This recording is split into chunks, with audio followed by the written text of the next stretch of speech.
I hope you'd enjoyed my series on the do's and don'ts of email marketing. But I want to go over a few of the things that are really important to remember. Number one, it's just an email. Don't panic. All you have to do is get something out there. So one of the hardest things in the beginning is just writing. So just do it. It's okay. It's okay if your first, 20, 30, 100 emails are not that great. You just got to get better with each one and keep trying. Number two, a story can be as simple as just plucking something out of your life. You can get content from anywhere.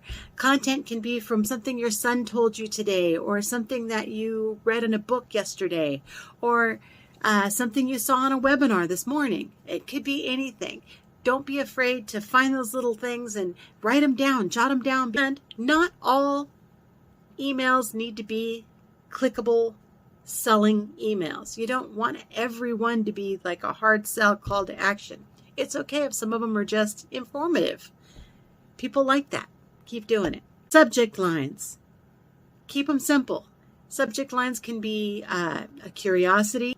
Subject lines can be odd numbers, and they can be how-to videos. How to make this, or how to do this, or how to sell this. Never underestimate the power of a good story. Any good story, any story worth telling could be a good story. So don't walk away from good stories. People like them, and they'll read them. And even if it doesn't have a reason to call to action for you, if it's a good story, there's some way you can wiggle it around to something that is important to your niche or your line of business. Always make sure you're thinking of a specific person you're emailing. White space. White space is important. The easier they are to read, the better chance you have of somebody actually reading the whole email. Keep it short and snappy. But short, sweet, to the point. Let it go. If you can go over your email and make it a little bit shorter and still get the same point across, then do that. It'll save you a lot of time and save them, and more likely be able to get you to get more people to look at your emails.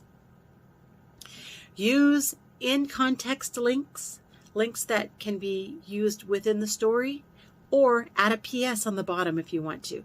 PSs, you can PS and PSS and PSSS if you want to. Okay, we've got everything, right? We know how to write our emails. We know what we're doing. Now, where do we send them? Check out my next video and I'll teach you all about my secrets to how I get leads to send emails to. Like and follow for more.